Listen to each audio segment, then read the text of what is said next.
Do I have to put a game? Where? Under Twitch game? I don't know.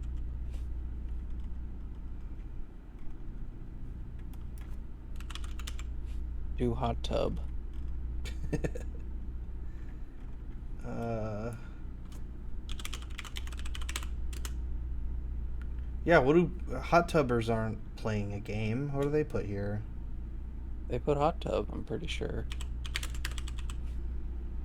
That actually came up.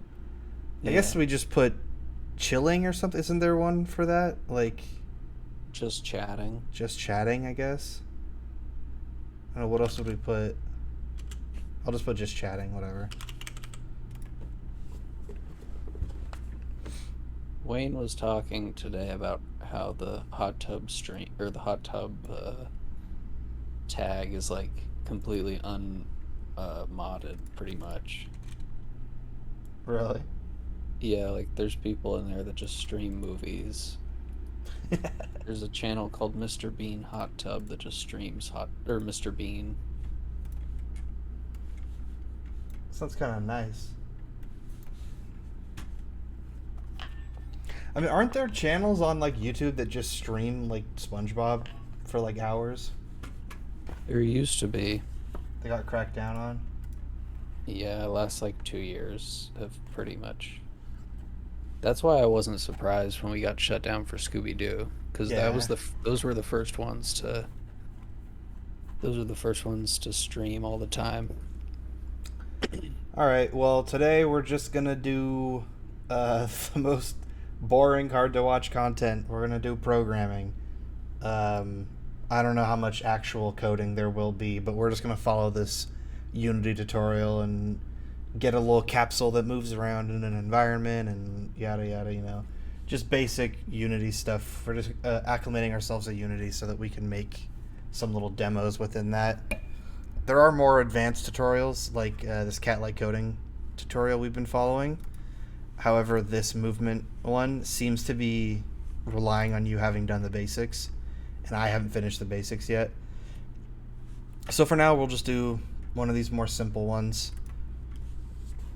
Hopefully, then we'll move on to more advanced stuff. So we're just going to watch this video, follow along. Sable looks so good. Yeah. I'm trying to figure out. I'm trying to figure out what I'm like some of the animation, I guess, what I'm looking at. I feel like sometimes it looks like the main character is on a different layer. And sometimes it looks like and maybe it's a cutscene that I'm seeing. Yeah, I had a similar thing where like the animation is like weirdly chunky in some ways. Yeah. Like I wonder if they just did something to approximate the like Spider-Verse thing. I think they have a demo for that, right? Yeah. That's one of the demos I downloaded. I just haven't gotten to yet.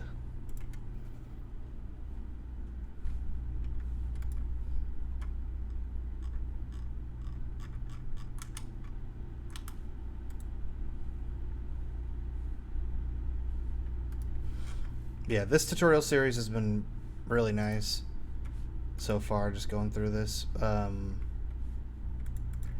The one that I've had the most trouble with is compute shaders. Yeah, I don't think I even finished compute shaders. I got like halfway through and I got to the point where I was just copying and pasting his code because I didn't know what the fuck he was talking about. And then I got an error and it wasn't working. And Yeah, I I think didn't that's know what I had. anything. So I couldn't like try to correct Yeah. it. It seems somewhat skippable. Not that it's not helpful, but I think it'll help more with shaders than it will for like I did the first like 5 in the movement tutorial after not finishing the compute shaders one. alright, you want to start on this Jason motherfucker? Yeah. All right. Is it Listen, playing? and I've been developing games for about 20 Yeah. years, but when I started with Unity, I still got confused about how to move things. There were so many different ways that I could move objects around and different systems that I could use. I really didn't know which one was right for me and which one fit my scenario. So in this video, I'm going to teach you everything that you need to know about moving objects in Unity. We'll talk about things like basic movement, how to get around the scene view, scene editor, and move objects in there. We'll talk about moving them through their transform position. I'll teach you how to use rigid bodies to bounce things around and character controllers to move characters. We'll go into navigation and animation and a whole lot more. If you're new to Unity, this video should be perfect for you. We're going to start off assuming that you really don't know a whole lot about it and kind of at the beginning. But if you're a more advanced user, hold on for just a moment, because there is a really cool trick that I just learned a couple weeks ago that most experts don't know about, and I think it might save you a lot of time and just be cool to learn and probably a lot of fun. Before we start though, if you have any questions about this video or just about movement, So it seems like we in might be a general, drop them little down below and I'll get back to you as quick as I can overqualified and for the try to very help you along the beginning, way. but Also, if you think of anything that I missed, Yeah, some movement but system or movement thing that I don't know. probably should have noted, or that you're just kind of more curious about, drop a I'm comment sure too. he'll It's pass us helpful. up It kind of gets the very discussion going, quickly. and YouTube loves it as well. And speaking of that, please don't forget to hit that like button for me and YouTube. It makes us both happy. See, this one is We'll just talk going to about be how to like control an how to object's move movement an with object code. Let's in the talk about how to viewport. control it in the editor and in the Yeah, scene view. if We're you gonna wanna create skip a new this, cube here. So I go feel to Game free. Object 3 Transform and round cube that I've already click over Yeah. here to the once I'm in the move here, so I can edit We back know how and to do forth, this, snapping yeah. if I have objects together. This lined up perfectly. Once at 5 point. Neat little control shift. I actually don't know how to do that snapping though, but do I you was know? about to say, No, yeah. actually, I don't know cool that. trick that Go time back, and go it back. objects together. This can be useful if I say have two cubes. So drag. Notice that the value here is going by 0.25. So a useful feature for moving things is the grid snapping. If I hold down the control key or command There you go, Okay, hold and control. duplicate this with 5 and there. So if I now, moving objects in the scene is Yeah, great I knew and there'd all, be but something. Really, we want to move our objects Something in code. easy We to want skip our player past. to be able to Some control little things, tip. and the easiest way to do that is to control this transforms position from our code, and that's what we'll start off with.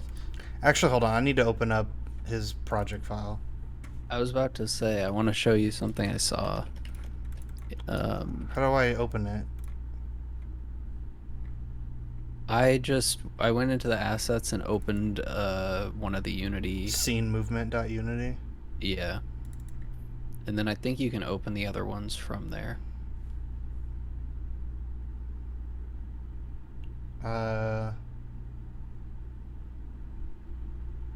It says it's on a different version. Did you deal with this? Yeah, I just imported it. Okay. It seemed like it was fine.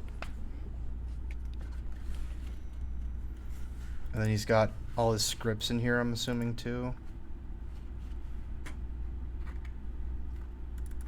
See, if we get into, like, nav meshes, I'd be interested in that, too. Because I remember in Unreal, it was just, like, you just click it on, and it was, like, super simple. It would just generate a nav mesh. So I hope it's that simple here, but we'll see. Oh man, I was just gonna show a little thing that I saw in Blender 3.0, but I can't find it, and I'm finding much more interesting things now. There's curve nodes. I don't know what that That'll be means. very cool. You'll be able to use like the node system to control curves. Oh, whoa. Could you make like a Bezier curve with the Yeah. fucking sine wave or something? Yeah, I think so. So I guess I'll do... Oh no, I should flip it. That way the video's not blocked. Yeah, okay. So what, it was control, click to snap? Yeah, that's kind of nice. What happens if you play right now?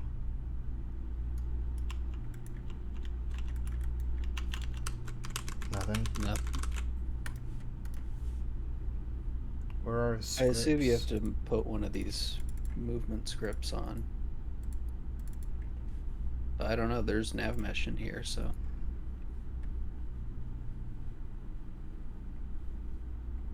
Okay. Well, we'll get into all that, I guess. I don't jump ahead too much. So here we've got up a scene called box moving with input, and I have a moving box, Oh, and it okay. has quite a few Open box components on it. moving So with let's take a input. quick peek at it. It's got a cube mesh. Yeah, wait, what? It's just the default from the cube, along with Open the box. box moving with input. It's in the move with input file. Oh, okay. This is like a scene. Yeah. And it's, which one has... Oh, he clicked on moving box and then he's on, okay. Box collider. If we make a 3D object that's cube, we get those. But then it has these 4 scripts on it. Only one of these scripts is enabled though, with this little checkbox. All of the rest of them are off, and we're going to cycle through these in different parts as we talk about different types of transform-based movement for our cube. The first one is called move transform position with input. Let's open up the script and see what that looks like. So here we have our first class, our move transform position with input class that has the single update method that gets called every frame by Unity automatically. Now here we're doing a couple of different things. The first thing I want to look at though is actually not up at the beginning, it's right here on line 19. And I have a check that says if input.get key down for the key space, so if I've pressed space this frame, then we set the transform position to a new vector 3. We set it to 0 on the X, 5 on the Y, or 0.5 on the Y, and 0 on the Z. And if you're not sure what those are, if I hit the backspace and just hit the comma again, you see the little pop-up appear. So that's the value that I'm going to set this to if I hit space. I'm going to just save this real quick with Control S, go back into Unity, and I'm going to move this cube before I hit play, just get it off into some random position. In fact, I'm going to hold the Control Shift and do that little trick and make it maybe snap to the side here. Let's make it snap on top. Then I'll Control hit play, Shift. and then I'm going to hit space and watch what happens. It resets back to the I think it default snaps position, to that 0.5 and objects. 0, or not really the default, but the position that I have hard-coded. Let's try moving around with those arrows. I'm sure you saw the arrow code. So I hit up arrow and it goes forward, down arrow and it goes back, left and it goes left, and right and it goes right. I'm going to stop playing and open up that code one more time. I can't Take a tell look what at how Control that's Shift accomplished. does, actually. So on line 7, we check to see if the right arrow was pushed down or pressed, and if it was, we just add vector 3.right to the position. And if I look here, I wish I could just point right at my screen, but if you see the vector 3, or the shorthand for writing vector 3 1, 0, 0, vector 3.right just means a 1 for the X and 0 for the other. So we're adding 1 to the X value. Here it's a -1 for the X value, a 1 for the Z value, and a -1 for the Z value. That's all we need to do to move very basic snap-based movement. Now this is something that we would use in more of a grid-based or tile-based game, or something of that nature, where objects are moving along into these set slots or set positions. That's what you would use this for. But you might want to limit or lock that movement too. So let's take a look at an example of how we could do that, but maybe constrain this movement just a little bit. Now we're back in the scene. I'm going to expand out my inspector a little bit, and then we're going to uncheck the move transform position with input, and I'm going to check the move transform position with input limit movement. This is the same script, but with some movement limitation set up.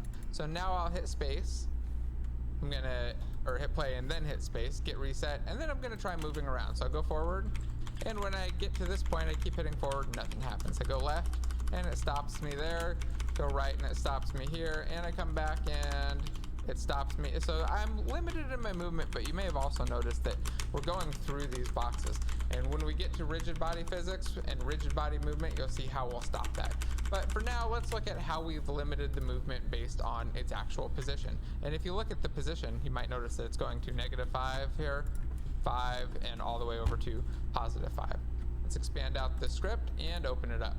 Here, our move transform position with input limit movement script, very long name, does a lot of the same things that our previous move transform position with input script did, except that we have this extra check. In fact, it's the exact same code, but we have these double ampersands and this transform.position.x < 5.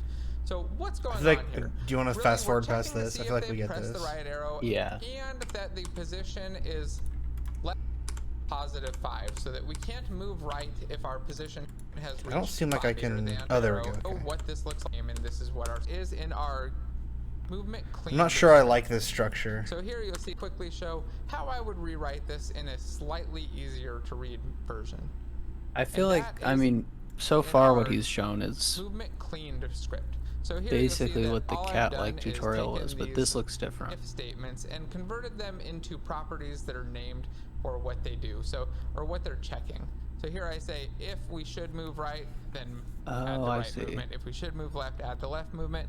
If we should move forward and should move That back. makes It's sense. Just make it again, a bool. to make it a little bit easier Yeah. to read and Oh, and easier then to understand as we're going controllables through. with the You can imagine that as keys. these conditions get more and more complex, it can get Yeah. a little bit confusing to understand what it was and what it was that you're checking, and if that check is the correct check for the movement, and having to mentally map it. So I find that doing something like this, creating these little private properties using the expression body property method.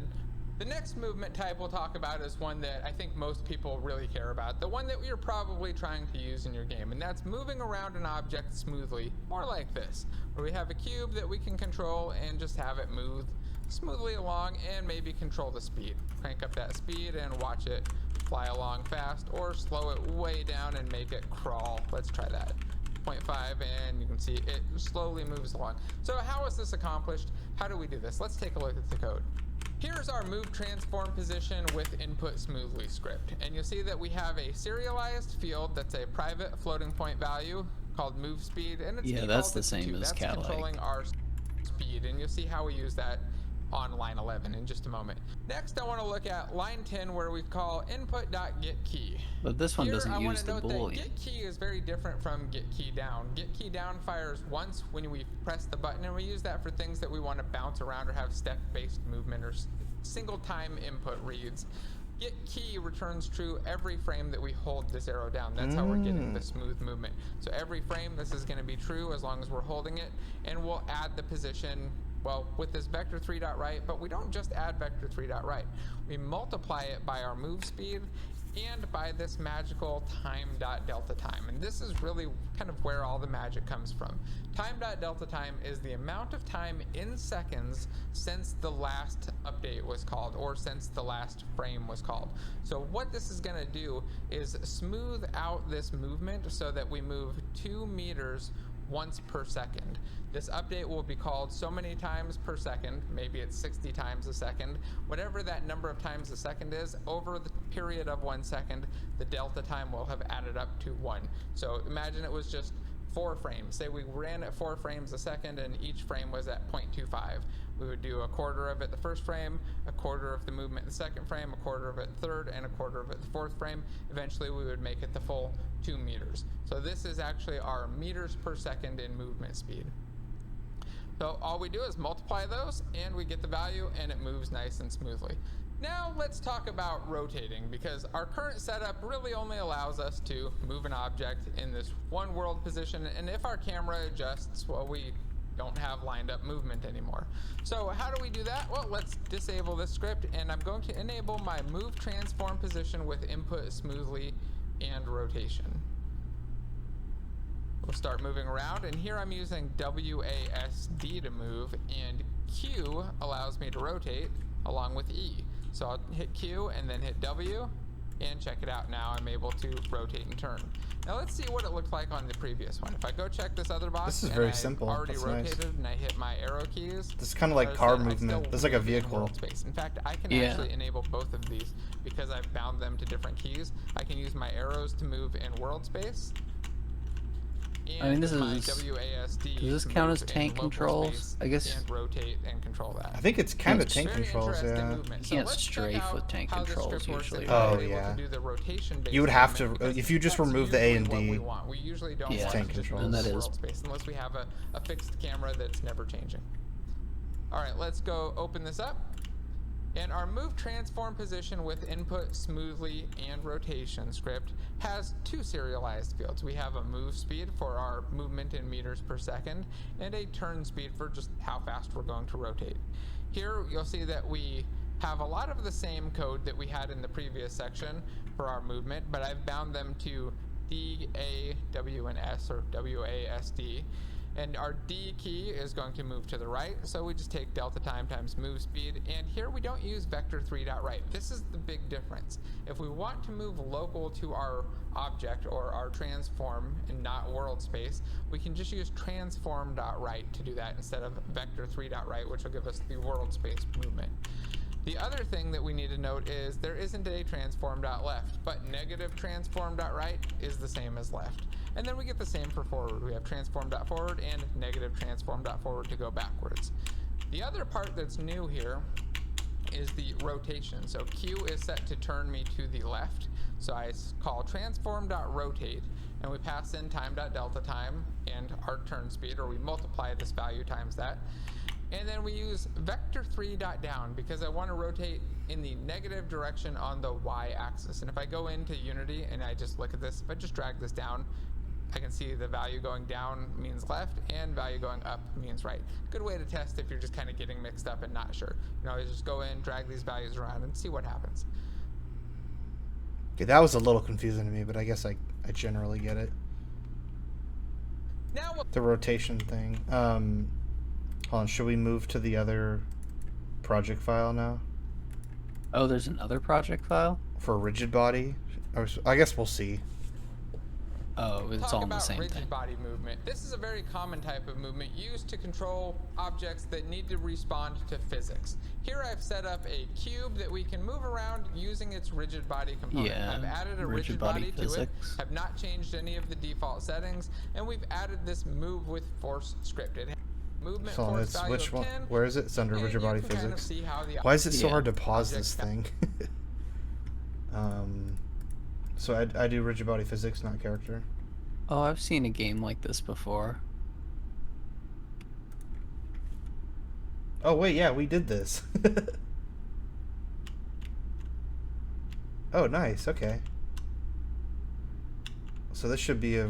Well, I guess it was a lot easier. Or not. I don't know about easier, but the way I did it in Unreal, I don't even really remember how I did it. I think I was just like it's a about force. the same. It was just like applying a force rather than like changing the direction.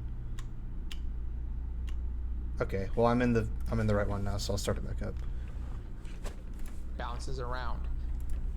Now let's look at our move with force class. It has a rigid body component that we are caching in the awake It's nice method. to have someone just open it up for me. It's just an expression body method because there's only one I don't have to line, open so up it's the only doing one script thing. to read Yeah. it. We say rigid body equals get component rigid body. So that's just going to get a reference to this rigid body component so that we can tell it to add force later. So in our awake, we do that. We also have this serialized field for our movement force, which is going to control how much force we add to the object as we hold the key down. Now this will need to be relative to... I'm going to pause it. There, yeah. I just want to look up really quick that equals less than sign. I've seen it used before, but I don't know what it means. Isn't that just less than or equal to? No, look how it's used. Oh, I see. Okay. It's like an arrow. Yeah, what the fuck?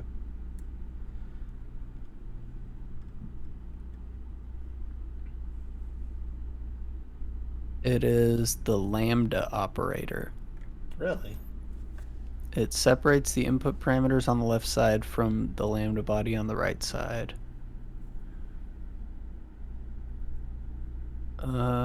Does that mean this is stuff that's running? Is this like the inside of awake? It's just like a different way of writing. Like if I just go like this. Oh yeah, that is how it's used. Do you think that this I've would seen be the that same before. thing? That is how it was. So this will be the exact same thing. It won't matter. I think so. Yeah. Okay. That's whatever. I guess it doesn't really matter. That's not that much more clean, I feel like. Okay, well, I guess I'll put it back just so I don't get confused later. So yeah, it's just the interior of that function, but just all on one line. Yeah, that's what it seems like. I know that Cat like explains it somewhere. One thing Kat did was the question mark thing, where he like replaced an if-else statement with like a question mark. That lost me so hard. I didn't get that. I was like, I just want to keep using the if. That's just a C# thing. Okay. Or C thing. You carry on. Yeah. The mass value set on the rigid body. As the mass goes up, we need more force to move the object around. So hold on, where's this rigid body coming from? Like, did he just applied a rigid body component Yeah, in this the private, object, basically. in the awake. But I mean, So here he, in the editor, like, why is this yeah. here? Wait, what? The I rigid can't see body your component. screen. Oh, sorry, it's like blank. So like in the editor, you go to the rigid body. I mean, you Mm, go to the object, and then under its like scripts that are attached to it, rigid body is like an option. Like, could I go to yeah. like game object add rigid body or something like that? Yeah, you could do that right before the step. The way he's doing it is like he's declaring private rigid body. He's declaring a rigid body, just declaring it as its name is underscore rigid body in that first line, you know? Isn't that a reference to the rigid body that he already created in the editor? No, it's just a general abstract private rigid body value So if I or delete the variable. rigid body right here, if I ran it again, would it get added back? Because that code is No, doing it. no, that code isn't doing it. That code isn't adding it. You would have to have add component on there to.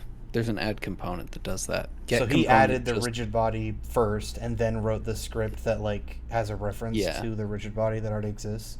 So within the code, he writes a rigid body variable underscore rigid body. That's the first line. Then on the third line, he says that uh, that one that he just defined, Wait, the third it, line. well, not third line, but the third, ninth line, I guess. Oh, okay, okay. Like first private rigid body, rigid body. So he just says there is a rigid body called underscore rigid body, and then in the awake function, he says that rigid body called underscore rigid body is the rigid body component Oh, and the that rigid body already component exists. is the one that he created in the editor. Yeah. Okay, I just haven't had any experience with rigid bodies at all, so I just kind of realized like I don't know how You have this to got added on here. you have to add them on and then create a variable for them to be slotted into and then slot them into the variable. So are all the That's serialized fields that are with the rigid body, that's just by default how it's set up, or did he? Oh no, I guess I can see he didn't do that. The serialized field is just a serialized field is you put it in and then you can edit it in the editor. Yeah, I'm saying on the rigid body, it seems like there's a lot of uh, Wait, serialized where? fields. If you click on the red square and then the rigid body like drop down on the right, Yeah. Oh are no, those those just are just part default? of. Yeah, those are just part of the rigid Okay, body component. The serialized fields are only on scripts. okay, okay. I think I'm good to carry on from that. That was just some, and I guess does it like auto like, approximate some sort of mass, or does it just default to one? Um, yeah, it's just one. I mean, it's default one, but you can change it. Okay, And that way, like, you can change this rigid body, and then within the script, it'll just reference that rigid body that you've made changes to. You don't have to yeah, change anything in the script.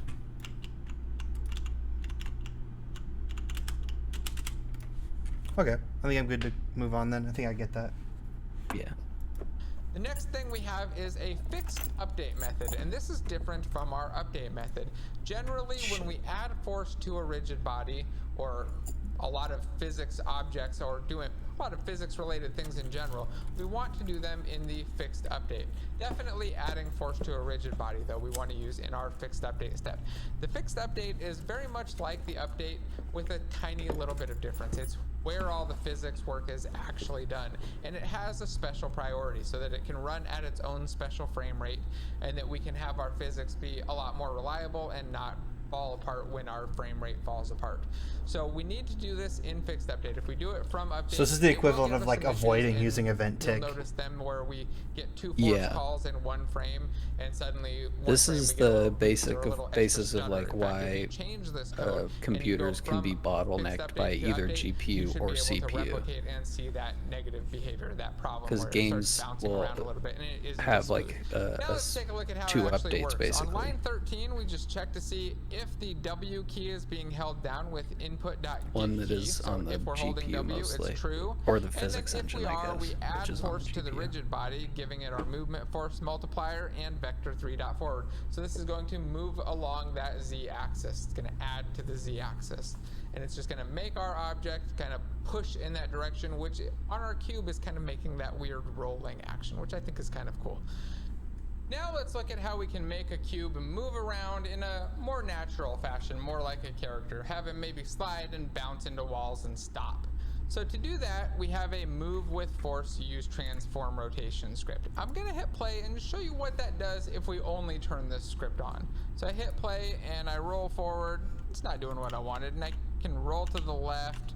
Can't go left anymore. Now if I hit forward, I go a different direction. This is all because the forward direction of my I'm going object up. is getting out of whack. So let's take a look at that.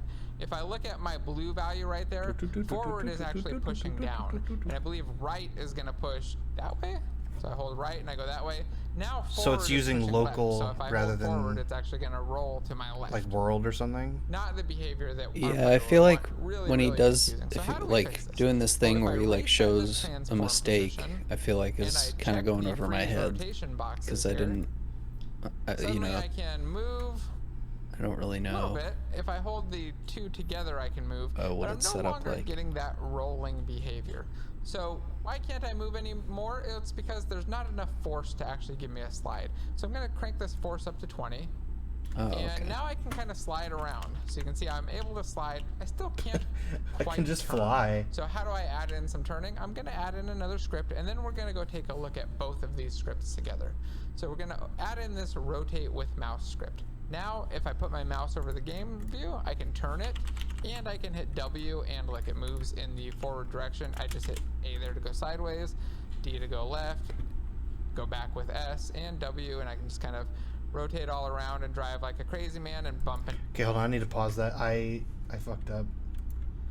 You have to lock go into rigid body and freeze rotation on all the Under axes. constraints. Oh, okay. Yeah. And then I add the rotate with mouse script. Yeah, and then also Oh, also bring update the force. force up. Yeah. I don't know, what did he use for that? 20? Yeah. Oh, and it's move with force, use transform rotation. He's using that one. Yeah, I don't did. know I what did he update changed. that one at least. I missed that. Oh, okay. Okay, so now you're rotating with the mouse. You're not tumbling anymore, but... Oh, now you actually collide with the boxes, too. Oh, no, you've done that ever since we switched to rigid body, huh? I think so. This is kind of fun, though, this- this little drift. This is hard to control, though. Yeah. Especially because your mouse cursor is, like, still flying around the screen. Oh my god, died. Yeah, earlier what I was doing is I like, when I would flip this... Oh, it's because we froze the rotation, that's right. Yeah, if you flip it over right, look, I could just fly. Damn. Okay. Into boxes, Into and now box- go through them. So the now I boxes. have some limited physics-based movement. Let's take a look at those scripts and see how they actually work. First, I want to look at the force use transform rotation one. Here we've got a public class, move with force use transform rotation, and we cache the rigid body in our awake method on line 9 so that we can use that later to add force, and we have our movement force variable that we can adjust the speed with. And remember, here we had to crank it up to 20 because when we're not rolling over, we actually need a little bit more force to get over the friction to be able to slide along the ground. In our fixed update, we check to see if the W key is held. If it is, then we add the force. Really nothing different here from our previous one except for using transform.forward. So just like in our transform position movement, if you saw that, we use the transform related vectors, our transform forward and our transform right. Here we use transform forward, transform right. And again, we use the negative values to give us back and left. So that's what In our makes it rotate with local. mouse script, we have a turn speed, so The we can adjust transform. how fast our player can turn. So right And now then it being local seems like a problem, but when the camera rotates with it, would that make it not a problem anymore? Probably. Is that the idea? I think so. I think Okay. he's gonna have us Like make the attach a camera? the camera a child of the box. Oh, okay. If I had to guess. we have an update Maybe it's a method follow which gets the script. axis value for mouse X, which is actually a float. Let's just Oh, spell maybe that you out. can It's just just a put number, rotate with and it's going mouse to on the be camera. positive or negative, some small number. Then we call transform.rotate. We pass in the horizontal value, which is just that mouse X value. This is, again, how fast we've slid the mouse left or right, or how far we've slid it left or right. The turn speed, we multiply it by, and then vector3.up, because that's a 1 on the y-axis. So we're just rotating on the y-axis, and we're using world space to do that rotation. Now let's take a look at jumping. How would we implement a jump with this? Well, we can turn on our jump script, hit play, see what it looks like, and then go take a look at the code. So here I've got it. I can move around, and I can hit space and jump and kind of bounce around. Whoa, and now I just jumped kind of wildly. Now I'm gonna turn off the rotate with mouse one. I'm gonna go to move with force and see what that looks like with jump. So I've got, oh, and turn off the freeze rotation options. So now I should be able to kind of like roll around and do a weird bouncy jump. And let's get the scene view and game view together so we can get a nice big view of what that looks like. And kind of jump around and do some interesting weird behavior. I'm not sure what So the use jump it is should be yet, pretty but I easy, think it right? could be fun. Let's take a look. So the jump is just, Yeah. rather than it being the held one, it's the one that only happens when you press the button. I don't remember what that was, but he just specifically Probably. said that. And then it's just I add just- force up, I guess. Yeah, I assume there's a check for if he's on the ground. Oh, that's true, actually. Yeah, I didn't think about that. Oh, no, there's not. You can just fly. Yeah. Boom, boom, boom. Look at the jump Yeah, you script can to just see infinite how jump. that ties in and how that works with these other two scripts. So if I expand it out, you'll see that we have a jump force set to 300. And I'll open the script up and we can take a look at the jump class. It has a rigid body that we cache and awake, very similar to a lot of the other scripts that we've had. Oh, And then here's it has something a new. jump force with a value set to 300 and this Boolean value called should jump, which is either going to be true or false. It'll be false by default. And then I have a big note about why we have this should jump and why we have an update and a fixed update. Because you might think, well, in our update, we'll just read and see if they press the key, then we do a jump and we add some force in the up direction. Or maybe we'll read it in the fixed update. The problem is very well spelled out here, I hope, in the description or the comments that you can download this code and go look at yourself, is that it's possible for us to miss a space call. So it's possible that we hit space and the player I didn't know this doesn't stuff. actually jump if we put everything into our fixed update. So if we change this to say something like this, I'm going to copy it and paste it. If we didn't have this, I'm going to comment this out with Control K, Control C. If we had it just like this, it's possible that the user presses space, we run an update, get key down is already processed, and it doesn't, it's already returned true for that update. Then we run another frame. Fixed update hasn't run yet because fixed update doesn't necessarily run with every update frame. So we run another update and the user is still holding space, so get key would return true, but get key down no longer returns true.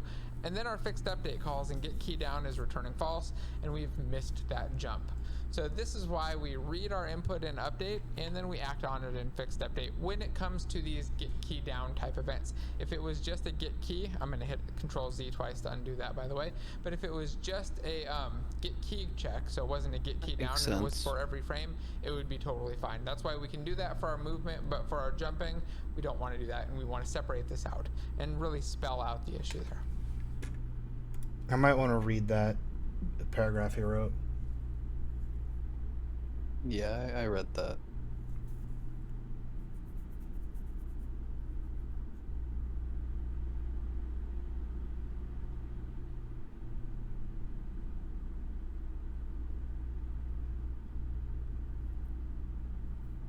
So if someone jumps and then they're still holding space and then they let it go and then they press it again really quick, it would just miss that third input, I guess, or second input. No, even the first one.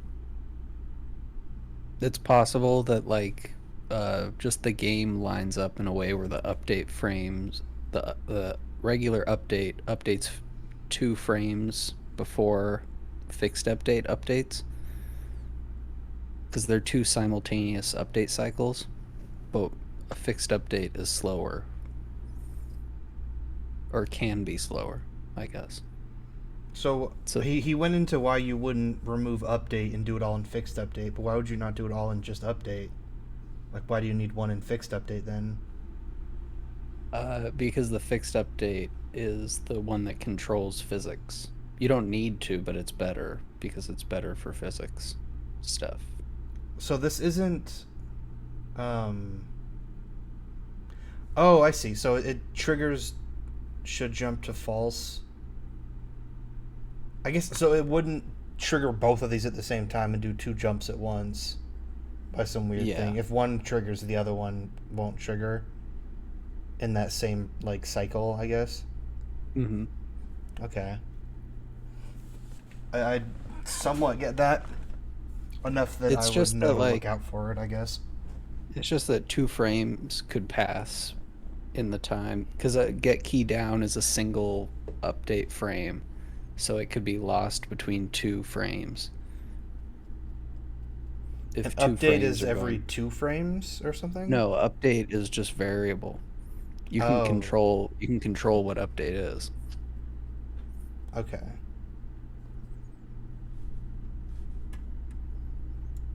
Alright, well, it looks like we're moving on to a new thing here.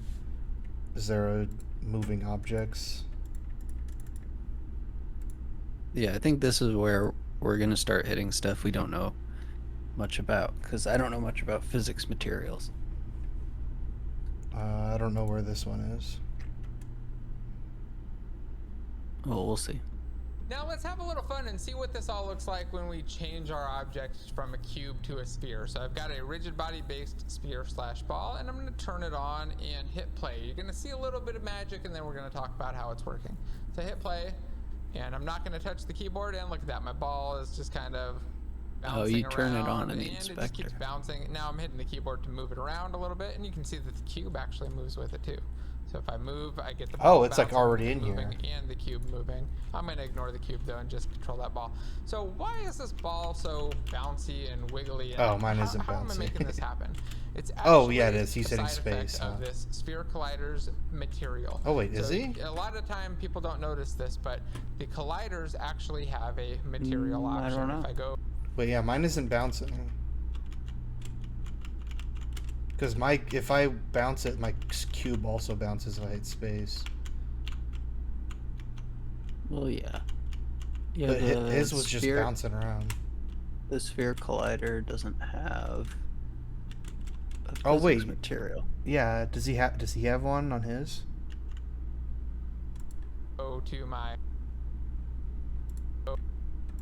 to my box Yeah, I can't see. collider, go to my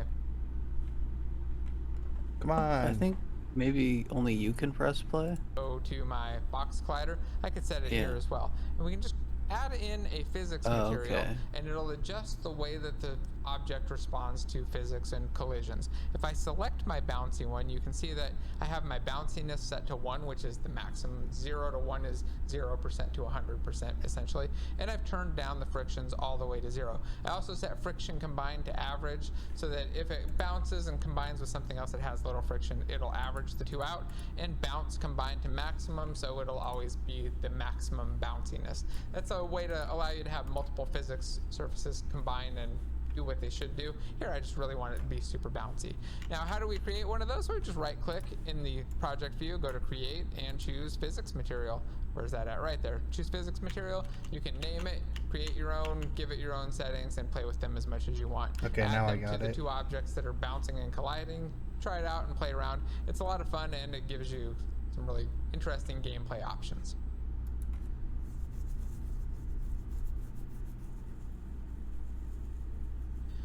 Now let's take a look at controlling a character. Here we've set up a capsule for our character, so we just create a capsule with game object, 3D object and capsule. I've added a rigid body and frozen the rotations. And then we have the jump script that we've used previously. It just adds force in the upward direction, and the rotate with mouse that reads our mouse X and then spins our transform rotation. So let's take a look Bouncy at this. cube. We can move, we can jump, we can kind of bounce into things or bump into. Is this a project file we should have? No, he just did it right now. Oh, okay. He just made one. Although I don't see those stairs. Let me see if are they in the environment. How did you get your box to work? Do you have to switch it What? back to... How did you get your box to be bouncy? Do you have to switch it back to move with force or something? No, I dragged bouncy onto its material.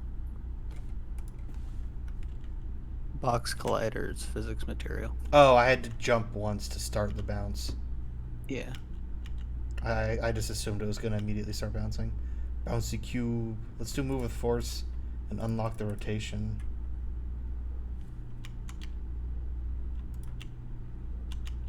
Yeah. Oh, he's dead.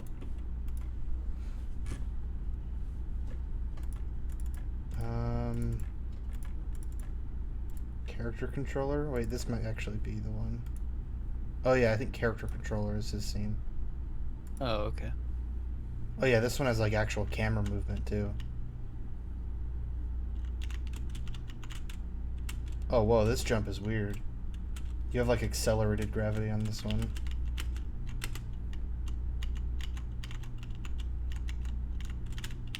Oh, I see. He's got it set up so that the first two steps are low enough that you can just walk up them. And then the third step is like taller. I made it up all three. You just gotta get some momentum. I don't know what I did. I think I was on the corner. Yeah, you go up the corner.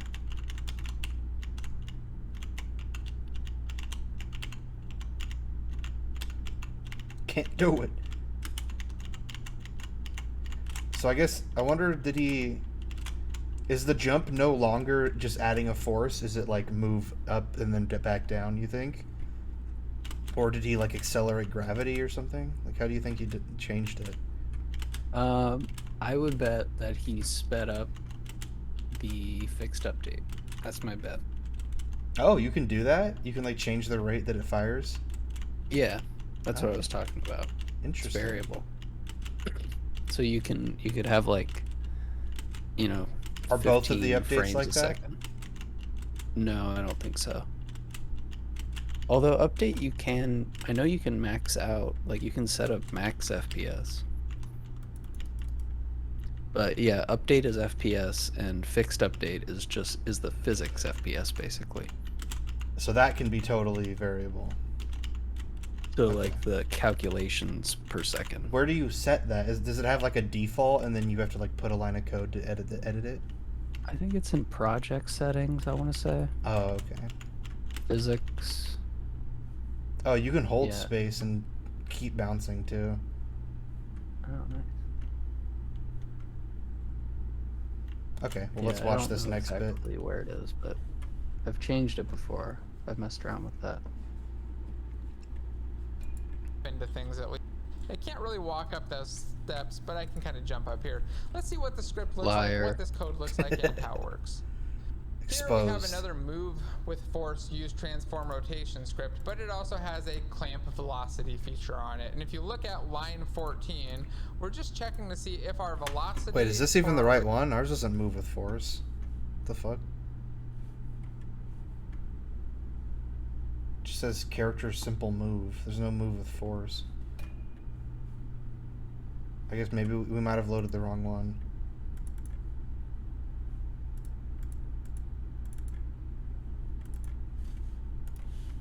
Just go back, maybe. See what he does. Oh, this is the right... I'm on the right one now. It's under one? rigid body physics and then rigid body character. Oh, that makes sense. So yeah, on this one you can't walk up the step.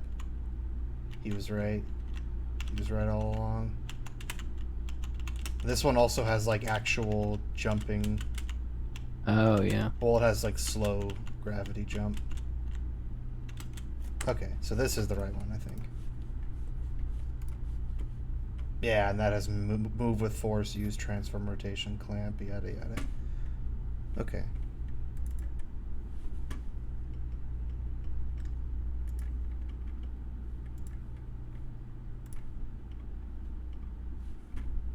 Rigid body have approached or gone above our maximum velocity, and if it has, we just stop adding force. So this is kind of a soft cap where we're going to get to around 10. We'll go maybe a little. We got to make sure we check for negative as well. Don't make the Mario 64 mistake here. I specifically remember that because they check to make sure you don't go over the maximum velocity only in a forward direction, but they don't do it in the negatives. So there's no minimum. Oh. You have to set a minimum velocity like as well. So I don't know if he did that. He might have actually made the Mario 64 goof. That's why everyone goes like Yahoo! And then like flies into universe. Mm-hmm. A little bit over, kind of right around that level. We won't hard cap at exactly 10 though and stay there, but it stops us from going too fast. In our previous one, if we don't have this, eventually our cube or our character can just keep building up velocity and speed and get out of control. So here we have a way to control it and make it a little bit more. I didn't have anything like that in Undead Assembly. It doesn't ever actually just take off and get faster and faster and faster to the point where You had could just go like a out set of control. speed, right? No, it was just applying a force. So Really? technically, as the head at least, as the head, yeah. if you get Yeah, the momentum, head, you but- could just go flying. Like you could break that shit Well, so yeah. easily. I think they must have all had that then. Because I feel like I definitely found speed exploits on all of them. Yeah, well, that was. I think the speed exploits for when it was like a fixed, not physics thing. I think that was just like hitting things like a ramp and like flying, right? On one of them, on But the with legs, the head, yeah. if you roll and then jump, Yeah. and jump, like you could just, if you just had a flat plane, you would just keep infinitely gaining speed to the point where you're just like going insanely fast. I might actually have to go to the bathroom. Just give me 1 second. Yeah.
Okay, I'm back. You hear me? Oh. Okay, I'm back. Look at this. Who dat? The Hulkbuster armor. That's badass. That's not the badass part. Damn. Wait, is that It's a shader? shader. No way. What the fuck? And that's the first level. He explained it too. It's a freestyle line shader, so it's just a line shader on like a paper texture.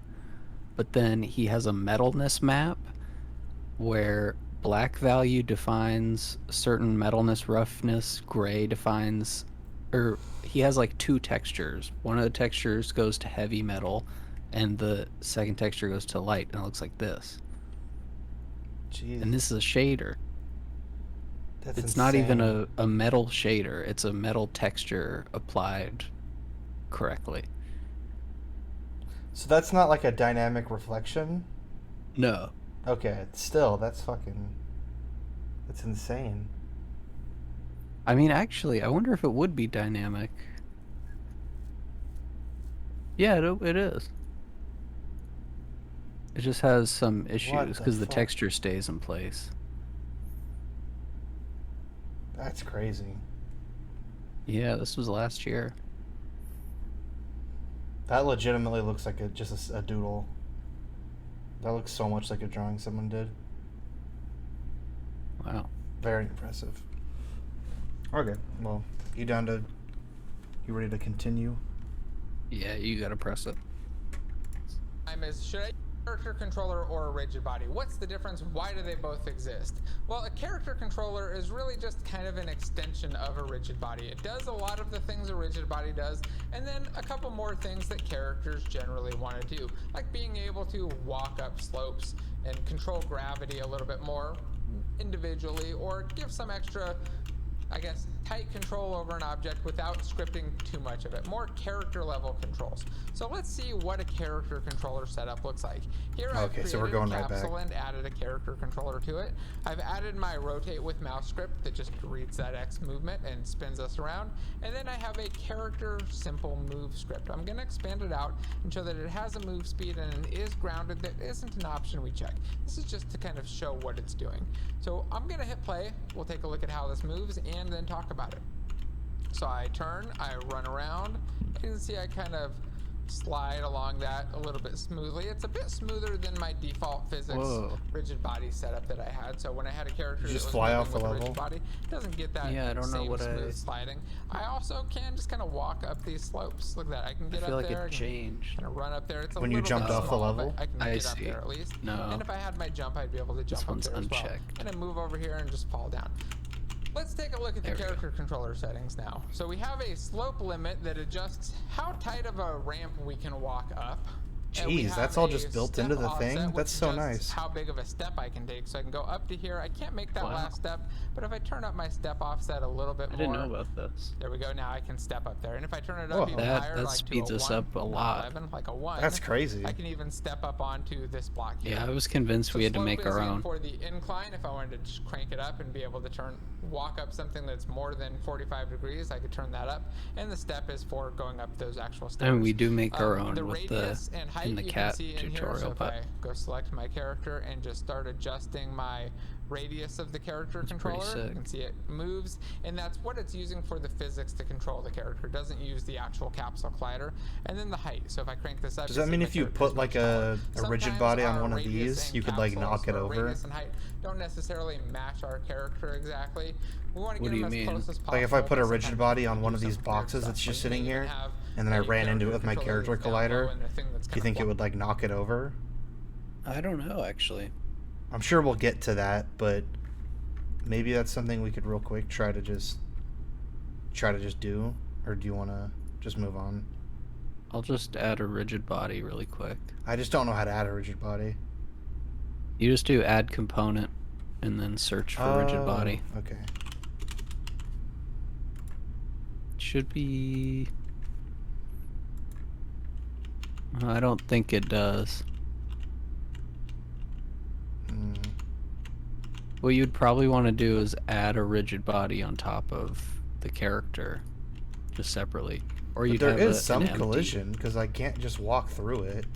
Well, it does collide, but it doesn't have a mass. There's no rigid body, so there's no physics. Okay. But if you can add an empty as a child of this and then have it just like exude a force. Oh, like on the character controller? Yeah. Would you just go like create empty here and then add a rigid body to it? Oh, I think I removed the other rigid one. Oh, did I? And I think it has to be, I think it's like Blender where when you parent stuff, it has to be at the right spot before.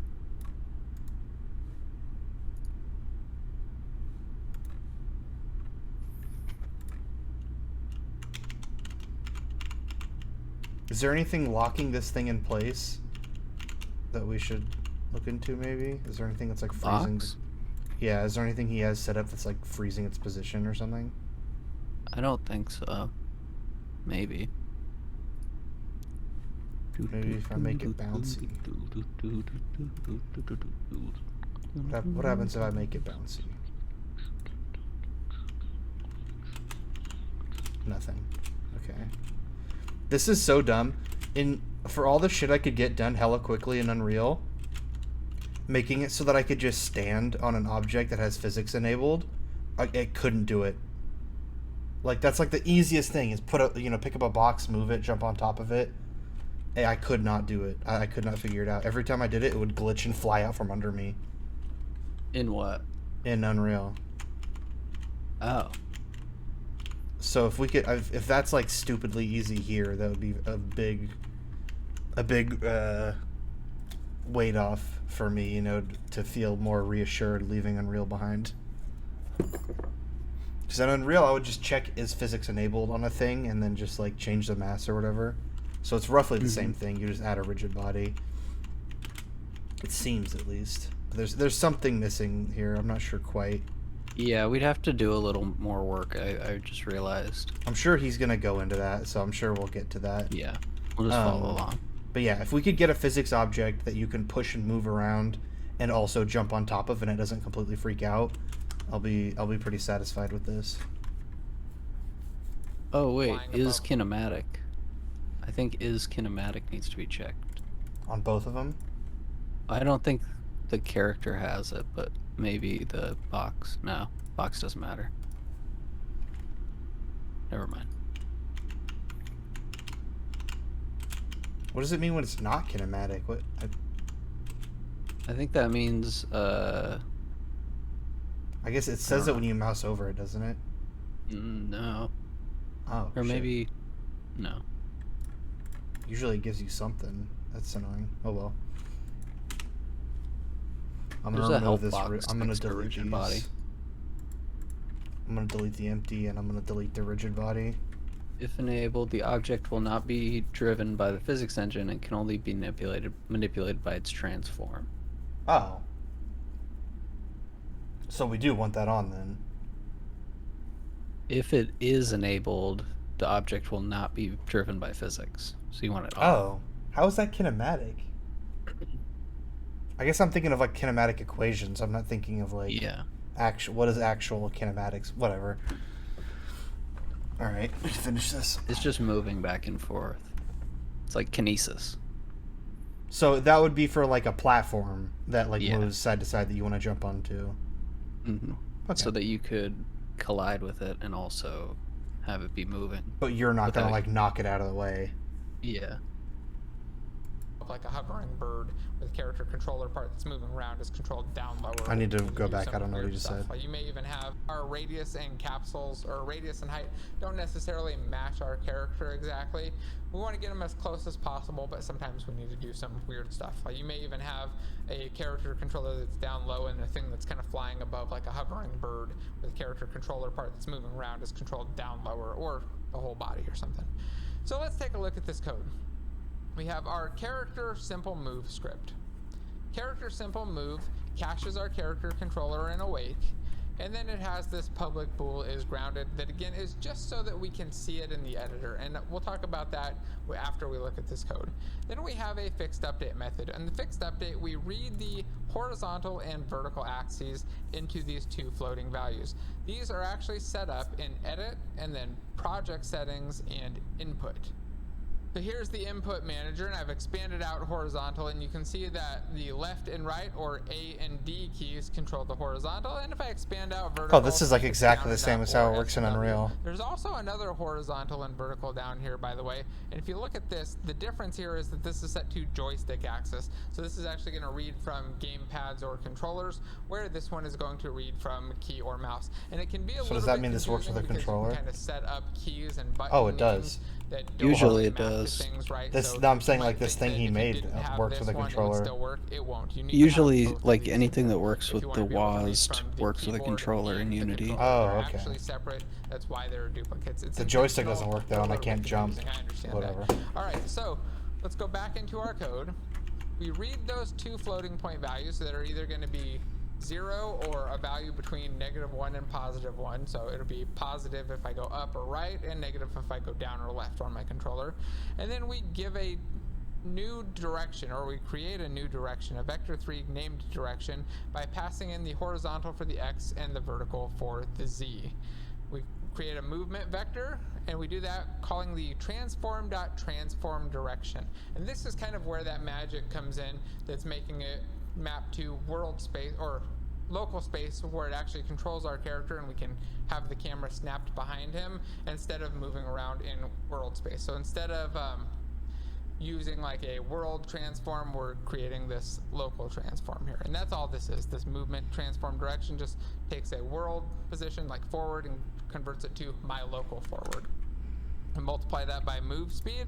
Just to make sure I'm clear on that. So a local transform is saying it's dependent on like your rotation. Yeah. So if I rotate the camera and then hit left, it's going to be like different than if I was just facing this way and hit left. And Yeah, the world although would be like a you're technically universal rotating left. the character. The camera is a child of the character. Oh, we should change that, I think. Why? I feel like I would like to have the camera rotate around the character. You know what I mean? Well, no. There's no way to do that. What do you mean? Like Dark Souls. Like when you rotate the camera in Dark Souls, your guy doesn't spin with the camera. Like you can rotate the camera right, around right, your right. guy. Yeah. That's more complicated, though. Like in that case, local is, I guess it's still determined by the camera, right? Because you wouldn't want it to be determined by the character in that sense. It's local to the camera. I don't actually remember how Dark Souls really controls. Well, because if you're standing forward and then you turn the camera around to look at yourself, and then you push forward, like up on the joystick, he'll run. Yeah.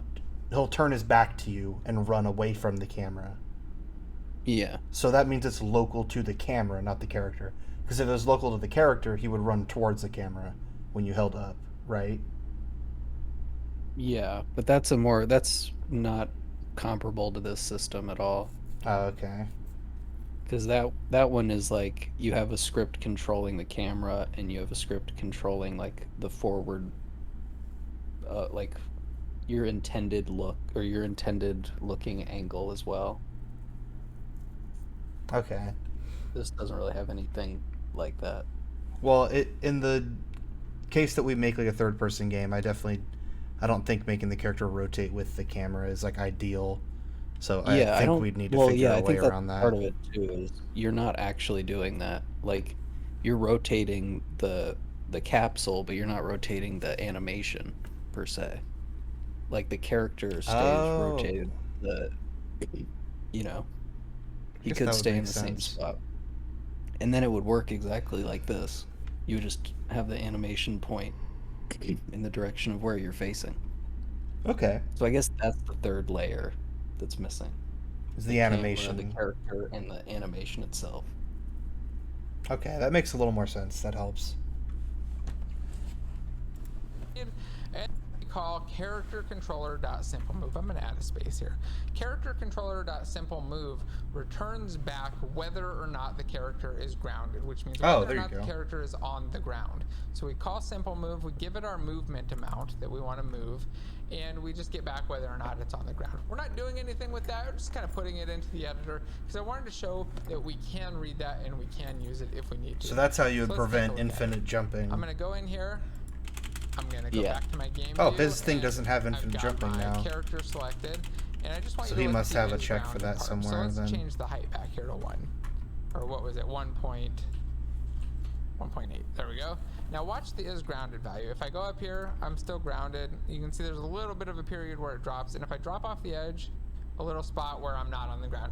And we can use this to control things like jumping on a player. So if we want to have a player that jumps, then we don't want them necessarily jumping when they're not grounded. If we have a character controller set up, mine's we can not just read updating that actually. and tell whether or not they're on the ground. In fact, let's go do that now. Here I've set up a character with the rotate with mouse script and my character move script so that I can turn, rotate, and do this nice little jump action. So I can jump up on these cubes, bounce around like a weirdo, and have some fun. I also wanted to note though that the main camera is just a child of this object, and that's how it's following it around. So if I go to the main camera, hit F, you see that it's just a child with an offset here, kind of aimed down there. So as I move my thing around, it just kind of follows me nice and tightly. So I can jump. Now let's go take a look at the character move script. Well, first let's note that we have a move speed, a jump speed, and a gravity, something that we haven't had in previous scripts. I'm going to open this up and take a peek at it. We have an awake that caches our character controller, and then we have a move direction that we're keeping up here, this vector 3. I'm going to get rid of the private keyword because it's a little bit of extra noise we don't need there. So we have this move direction, and then we have a fixed update. Our fixed update reads our horizontal and vertical axes. We get an input direction vector that we create from our horizontal and vertical, giving them to the X and the Z.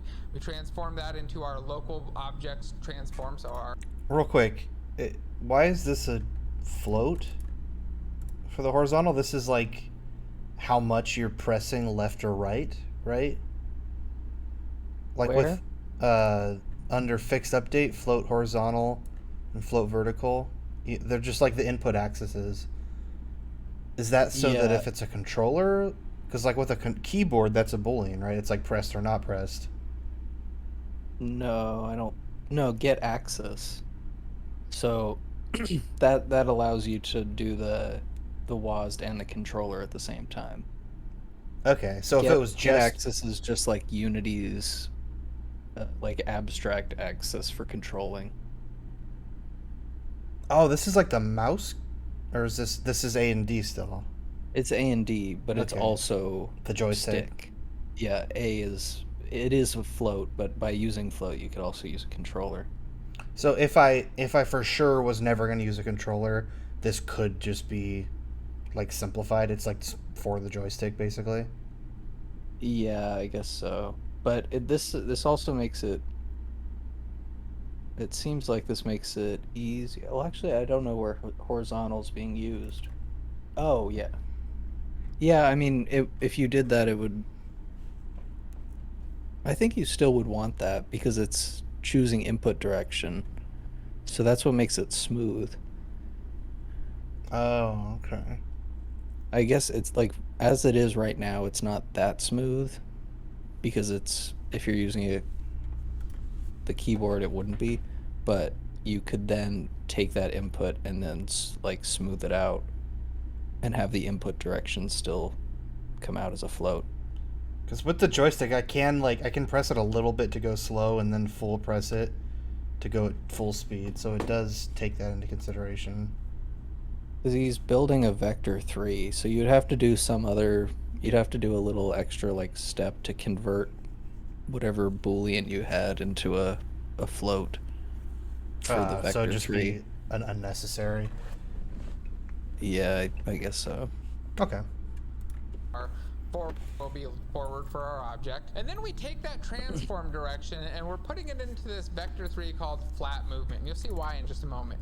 That is the move speed times our time.delta time for our fixed update, because in a move call, which is not going to be the same as the simple move call, we actually need to take into account time and delta time. The move call, or the simple move call that we have here, we don't need to pass in that delta time. It's going to be kind of automatically figured out for us. We also can't pass in a y value. We can't go up and down with simple move. Move is going to allow us to do all of that, but it also makes us put in the extra work of handling that stuff. So we're taking our transform direction, multiplying it by delta time and our move speed, and that gives us our move direction. But our move direction isn't exactly the flat movement. It's the flat movement's x and z values and the current move direction's y value. So we're keeping this vector around every frame, So that way you and can the y move value while is being you're controlled in completely midair. independent of our And input. the So our midair input value for doesn't horizontal and change. vertical are only controlling the z and the x, and the y is controlled some other way. In fact, you'll see how it's controlled 2 lines down. So how do we control it? Well, we check here on line 25. If the player jumped, then move direction.y is set to our jump speed, which I think I've set to 0.5. Else, so if they didn't jump this frame and they're grounded, then we just set their move direction to 0. So if the character controller is on the ground, move direction 0, we don't need to push them down at all. And now is grounded is also a check on the character controller. So I'd mentioned that we can use the simple moves return value to see if it's grounded. We can also just read the is grounded property on the character controller at any time to see if it's on the ground. And then the final thing we do if we're not jumping and we're not grounded is apply some gravity by subtracting gravity times delta time from our move direction. So we just keep applying gravity every frame. This value gets lower and lower and we fall faster. So yeah, it's not an actual And force then we anymore. finalize It's just with moving character it up and controller.move y. and pass in that move direction to make our character actually do the movement. The final thing I wanted to take a quick peek at is our player jumped, which just checks to see if the character is grounded and they pressed space. So this little check right here makes sure that they are already grounded. We can't jump if we're not grounded. And that's how it works. Gives us a nice simple character controller that we can move and bounce around and play with the values of a bit.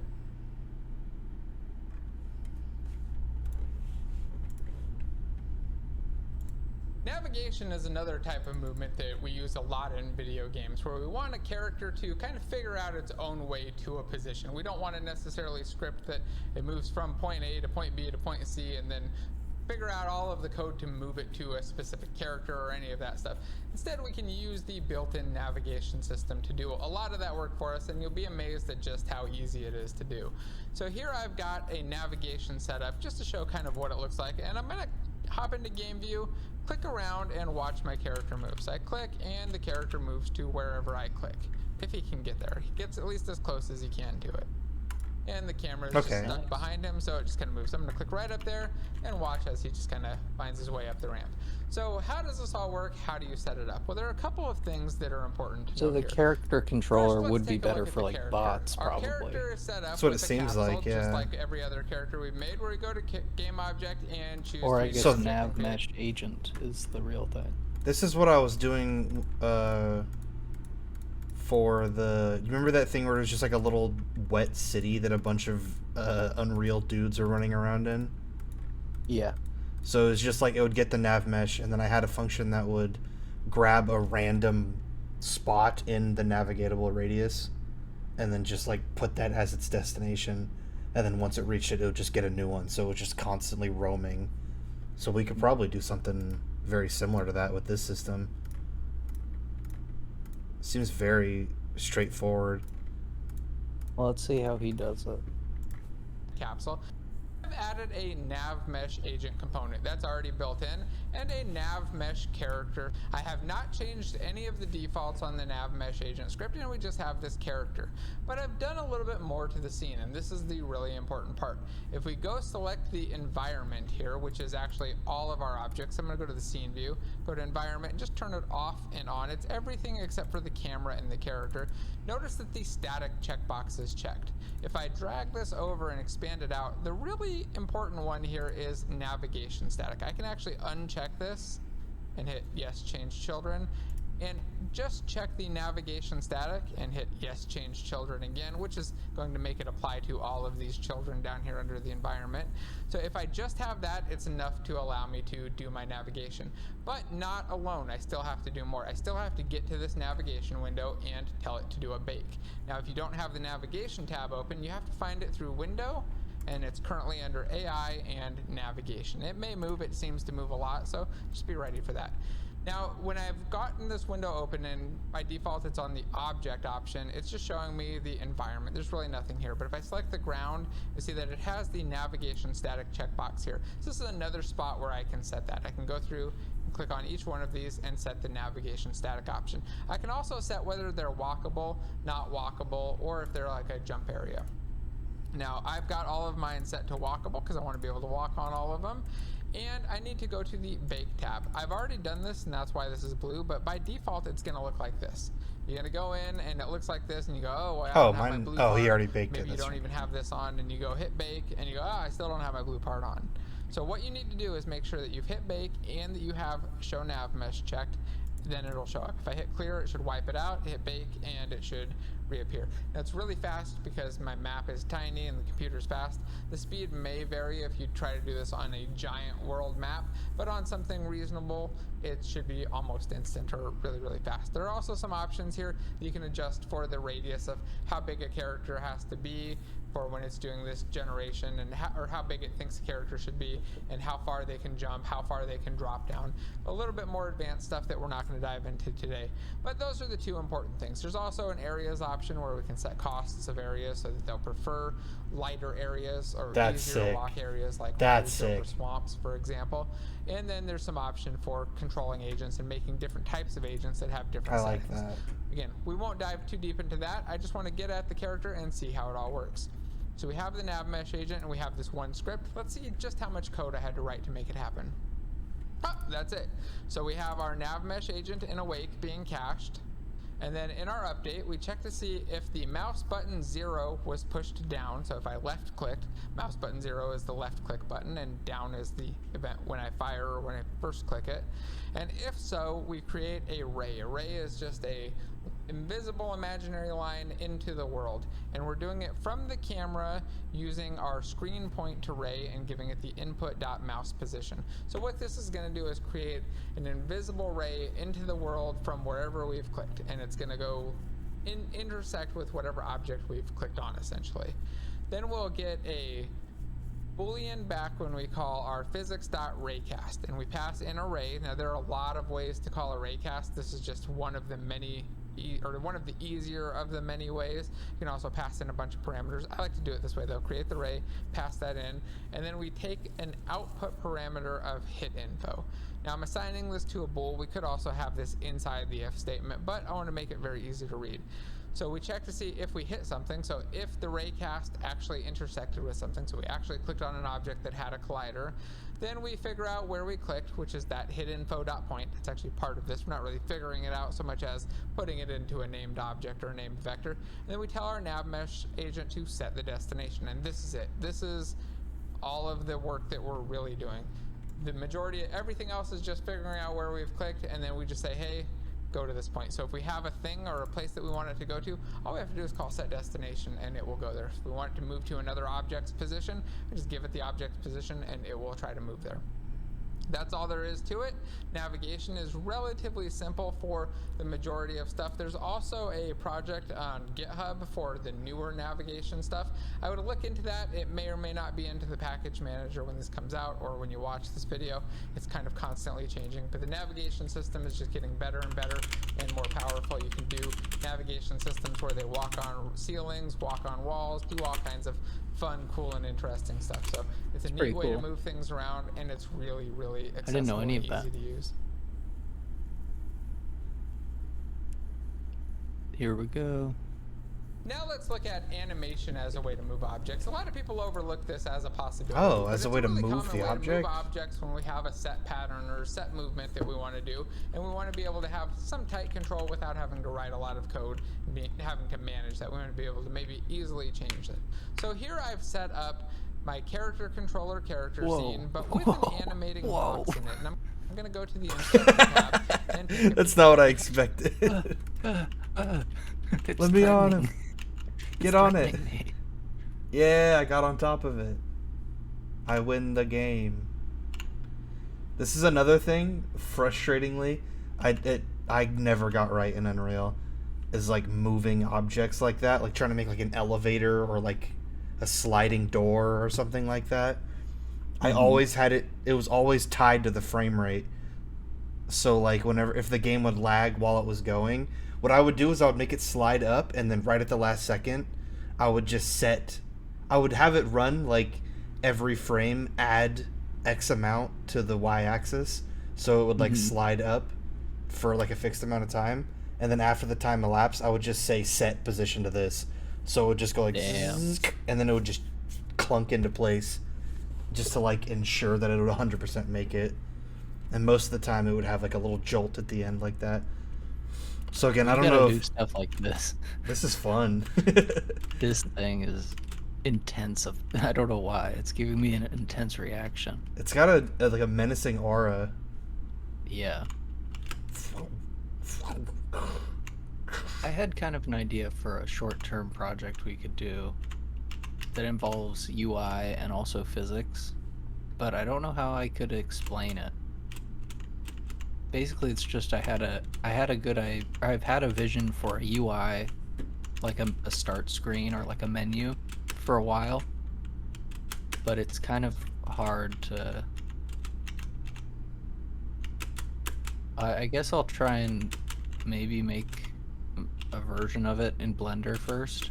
You could also just like, do you think you could just like sketch it, or is it like too complicated to like draw? No, it's really not that complicated. It's more just like a specific mood, maybe? Not even mood, like movement.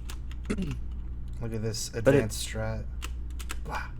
Oh. I'm basically just thinking of a UI where it's in an environment and there's a dynamic light on all the light on all the text, and the text are 3D objects that like react to your mouse over. Okay. And also I was thinking maybe there would be like little characters on the screen, on the like little guys on the ground that followed your mouse. Oh, I see. So that would be, we just set the agent's destination to just be the mouse cursor. This reminded me of that aspect of it. Is there? I mean, that would be 2D then, or would they be like on a 3D plane It would be running 3D, but they'd be locked on an axis. around? Okay. So if we made them all children of some game object, then we could just rotate them all, ideally. But that is the hard part of that, I think. That's the advanced step. Look at the camera trying to keep up. All right, let's finish this up. Yeah, we're close. We have it's on gotta be here you. an animator that has this animator controller called animating box. If I open it up, just double click on it, it has a box moving script with a motion called box moving. Oh wait, I missed. I Seems lost like him a lot. already. I really didn't Animating create all of cube, and then open. Is this animating cube? Oh, okay. Okay. This is stuff I know a little bit about this from VR chat. I Right, have a this little bit looks of different. experience with this. What did he open? Oh, he opened. It is the same. We just have dark mode, right? No, his is called box Oh yeah, moving. box moving. Or is this cube Mine up, is called down? cube up down. I assume that's the same thing. Wait, It looks the same. did we click the right thing? this. It's all Yeah, it's under animation. Animating It's cube. all kind of automatic. Yeah, he If I probably open just it up, changed just it the double-click last on it, second. It has a box bet there was moving a- script with Yeah. a motion called box moving. Seems like a lot. I really didn't create all of this. It's all kind of automatic, but I want to show you what it looks like and how it all works. So then we go into the box moving, and if I double click on it, it actually get the animation window, which is different from the animator window. Animations are the individual independent animations of objects or sets of objects. Animations I are see. a state machine, or sorry, animators. So yeah, they are just the state keyframe the machine scale. controller that allow us to switch between different animations. The animator controls Oh. the animations. I never Okay, opened this so window if we jump to before. the scene view and I select my animating box and I look at this, animation window, suddenly I can see my animation here. And if I hit the play button, I can see that I actually have an animation where my cube moves back and forth. Oh, I think I'm we may have gonna picked the hit wrong play. one. I think we picked the wrong scene. Really? Yeah, because his box is just moving side to side. Yeah, but there's no other ones, and I think ours is doing this. It's like the same shit. Ours is just moving up and down. I don't know where else he would be. Is it this one? Art, environment, wizard, character control. Oh yeah, I you're think right. it's the same gotta thing. be. It's just like It's just like one it's step on the- ahead. yeah, it's on the scale too. Run into, see what happens real quick, and then talk about how you can create these animations, modify them, and just show you how easy it is to do. So I'll hit Like play. he could have just added the scale. Like he could have And just we're in changed it a game view little mode, bit and look at that. and Oh, then the box actually saved knocked me before around. realizing Now, he did one it. thing I can't do is jump on it and have it slide me back and forth. I've actually done a video on exactly how you can accomplish this and a couple different ways that you can accomplish this. So if you're interested in that, just go look through my videos for sticking to objects and you'll see it there. Otherwise, Sure, we'll get to that. let's dive into how this actually is created and how we create our own animation. So I want you to note there's no code here. I didn't write any code. This is all just an animation that I've created. So I'm going to delete my animating box and I'm going to go through the steps to create it again. Oh, Deleting I bet that, he makes it and right going now. to my project, I'm going to delete the box. I bet you he's gonna Yeah. call it animating cube. And I'll delete the Yep. animating box dot controller. So I just have my Cube scene up here. down. Now create a new cube. Go to 3D I bet he object, says it like cube. that. I'll reset the position. Cube up down. And I'm going to move it over to where I want. So here I'm holding right mouse and using A to go over, and I'll hold control and just kind of snap this up to somewhere I want. Let's go somewhere a little Actually, bit maybe different. he'll Maybe go up and down cube instead of up left and down. right. That might be a little bit more interesting. Oh, like Either as say he's sing- typing it. Yeah, he'll either say it as Okay, he's so I've got my typing cube. I'm or going to rename it to cube up down. animating cube. I can hear his And jingle. then we'll go to the animation window. And here, I just hit the create button. I need to have the cube selected, but if I hit the create button, it's going to give me a pop-up. And I'm going to be in the right folder already, this animation one, but I'll call it cube up down. Give it a There name, you and go. it gives me A a little .yam off. file. If I look in here, Cube up, So I'm down. going to go back to the It was a animation tab, hybrid. though, and Yeah. record. Here I can just take this and move the position just a little bit, and it'll add a keyframe. This for works the like position. just like Now I can Blender's drag animation this thing. little Yeah, this is timeline over a here. Go to- relief, let's go to the honestly. halfway mark. I always thought that Point- they just or didn't the have it. 0-30. You could do so much Drag just this here. down to the ground. Yeah. In fact, you know what? Let's With You do can so much like basic you stuff. can Use that move neat like little snap to bones and ground. shit in a rig as And then I'll well. go This is over how to I the did. 1.0 I worked with area this in again VR and chat. Drag it back up. In fact, you know what I'm This gonna is do? how I made the Delete blink that, select it, and like the delete. Visemes and all I'm gonna that. Select this Oh, little okay. keyframe and hit Control C to copy it. Awesome. Click over here to 1. For the and hit blink, Control I V just to did a fix it. shape So that key, way I've got this and I nice just made an smooth animation where the down shape key and goes right from back up 0 to its 1 and then original back to 0 position. real quick. If I hit play, I can watch it kind of in action.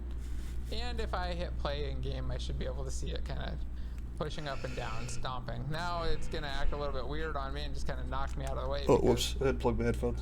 That's just how it works. It's not a very smooth surface, and my head just kind So of yeah, gets we could get knocked over. weird with But you this. get the idea of how we can move these things around. I want to If show you you Yeah, make don't a just shape have to key of some position like it. I can also stretch have it come to here and just and have at it this move point, at the maybe same hit the rate E as the or movement. the Oh, that'd R be cool. and go to the scale tool and make it wider. So maybe it goes down and gets Oh yeah, huge. he's And then it creating goes the back thing we up have. and gets small again. So I've added this keyframe, and it actually added it for all of them because I didn't hit the I record wonder how button. many So I'm gonna comments undo, there undo, are undo. of people They're who like, didn't watch "Mine's the last different." 7 minutes. Then I hit the record button. Garbage. Go to this point Garbage people. and go back to that scale tool. Garbage tutorial. And drag this out. And then drag this out. And now if I drag up and down, you see that it shrinks The and then making of a stretches. monster. And it doesn't shrink back down though. So I can just copy this frame again here. Go click on it. Control C. Click over here. Are Control those V, credits? hit it. He's Now rolling it's credits like mid-tutorial? going down and splattering. In fact, I'm going to make this Patreon, probably. Oh Make this like yeah. a 4 and a 4. So it goes down, Mark shrinks, or Steelman. goes down, flattens out, and then gets A lot back of real back. names. Neat little movement, and it would still kind of X. look at that, lift our player up. There's something strange. Ash blue. Not a great look, but I think you can get the idea of the cool stuff that we can do with animation, and how we can even animate these physics objects and have them interact with the world. All right, if you made it to the end here, please just drop a comment. So I think at the very least, with what we have here, we could create a sphere that walks around that mall level that moves it around and can like push over shit that's in the store and like knock it over, and then also Yeah. have like sliding glass doors that just, I guess they would just go infinitely because I don't really know how to do like volumes, but if we just have them go like like, and then we could also have stairs that the character could just like just slide up really easily. Yeah, and NPCs. Oh yeah, and NPCs. If we figure out, I just got to Actually, figure out yeah, how to get that's a whole the. other thing. All we got to do is get figure out how to get a random point from the nav mesh, and there's like one suggestion here. Well, also like interacting with them, Oh well, yeah, that's the whole thing. Of its saving their own. dialogue and stuff like that. That's the stuff That's that something we got to get into. Yeah. But if we could get them at the very least, get them roaming around, and then we get ourselves able to move around, ourselves able to interact with stuff just by running into it, and then we get into tying a mesh to those, letting the animations run, you know, like make an actual character running around. Then I think we get into dialogue and like interactions beyond just running into them, you know what I mean? Yeah. So I think that should be the workflow here. But whatever. I mean, it doesn't really matter. We could do it in whatever order. That's just what makes sense in my brain. Yeah. Okay. I think tomorrow when I wake up, I'm just gonna work on. I'm gonna try to do that UI thing. That's good. We gotta A little learn. bit. We gotta learn more UI. TY. UI. EY. UI. Okay. Well, I'm sorry. This is what we streamed today. Oh, But no. I think this was good. This went better than I thought. At the beginning I was a little worried about his structure, like the fact that he doesn't write the code right there and like explain the specifics. Yeah, it was more of a lesson. Yeah, I'm not a huge fan of that, but I think that was helpful, and being Yeah. able to just kind of play with it. Because if we had to create the whole thing on our own, that would have taken a lot longer. Yeah, So I we do would've gotten appreciate that. browbeaten and quit probably. But I do think I would have understood it a little bit better. But Yeah. I just got to play with it. So now is Check out the stage. cats tutorial is a much more in-depth physics side of it. Yeah, I'm it's- 100%. I'm not looking at this as a supplement for the cats movement. I know that's my shit. I feel like I got to finish the basics before I can do that. Definitely. So I got jobs, I think. I got jobs and then organic variety. And then Yeah, I'm done with those the seem- basics. I haven't done those. Those seem pretty high level. It seems like this is starting from scratch, which is nice. But yeah, this does seem weird. But I guess the idea is you run it so that it just keeps infinitely creating more children of itself.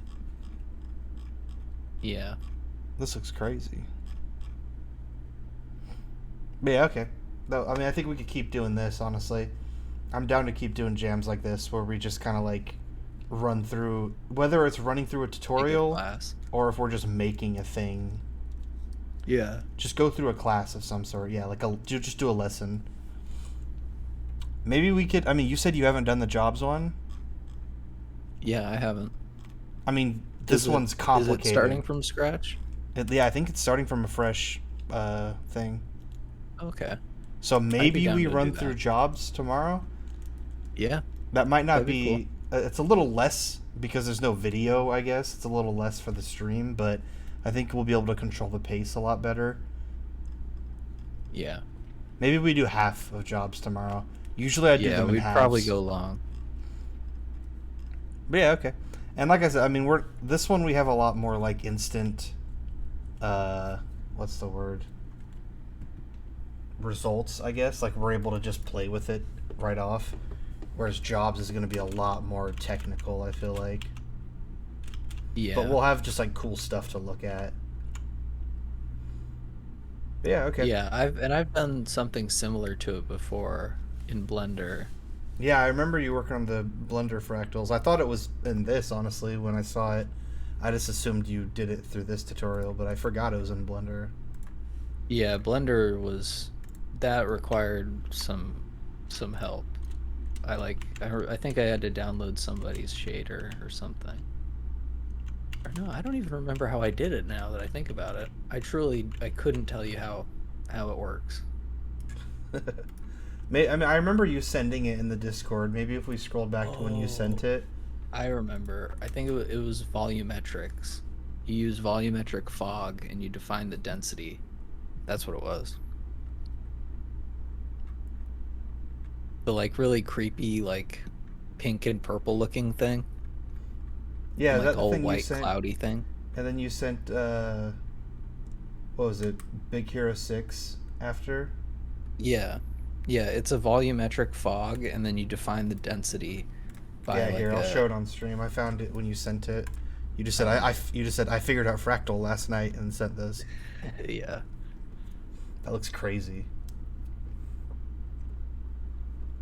Alright, well, I think that's a stream, right?